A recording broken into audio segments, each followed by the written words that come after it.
குரங்கும் முதலையும். ஒரு அழகான காட்டில் ஒரு புத்திசாலியான குரங்கு ஒன்று வாழ்ந்து வந்தது.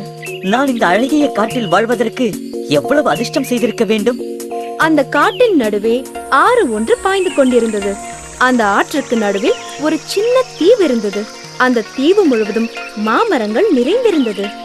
ஒவ்வொரு நாளும் குரங்கு அந்த தீவை அடைய ஆற்றின் குறுக்கே இருந்த பாறையில் தாவிச் செல்லும்.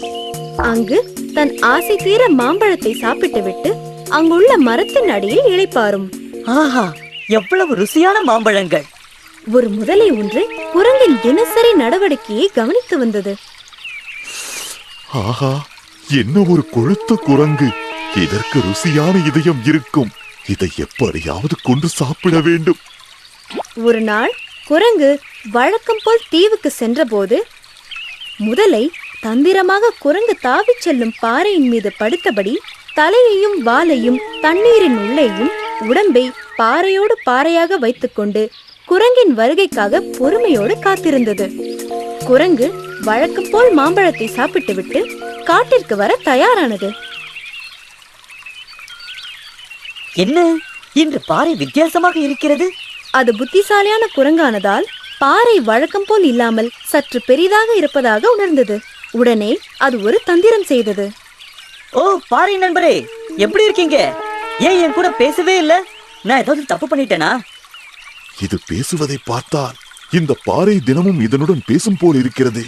நான் பதில் கொடுத்து பார்க்கிறேன். என்ன விஷயம் நண்பா? இன்று ஏன் இவ்வளவு பெரிதாக இருக்கிறாய்? முதலை குரங்கு பாறையின் உதவி இல்லாமல் காட்டிற்கு வர முடியாது என்று நினைத்து, நான் பாறை இல்லை, நான் ஒரு முதலை. இப்பொழுது நான் உன்னை சாப்பிடப் போகிறேன். ஆஹா, ஒரு யோசனை கிடைத்து விட்டது. இது இரையை சாப்பிட வாயை அகல திறக்கும் போது அதன் கண்களை மூடிக்கொள்வதை பார்த்திருக்கிறேன். அப்படியா? ரொம்ப சந்தோஷம். நீ உன் வாயை நல்லா திறந்து வச்சுக்கோ. நான் அப்படியே உன் வாயில குதிச்சிடுறேன். அதுக்கப்புறம் நீ என்ன சாப்பிட்டுடலாம். சரி, குதிப்பதற்கு தயாராயிரு. அந்த முட்டாள் முதலையும் குரங்கின் பேச்சை நம்பி வாயை நன்றாக அகல திறந்து வைத்துக் கொண்டு காத்திருந்தது. அடுத்த வினாடி குரங்கு முதலையின் வாயின் மேல் தாவி மறுபடியும் அங்கிருந்து தாவி காட்டின் உள்ளே சென்று ஓடி மறைந்தது. பாவம் அந்த முட்டாள் முதலை, அதற்கு ஒன்றுமே கிடைக்கவில்லை.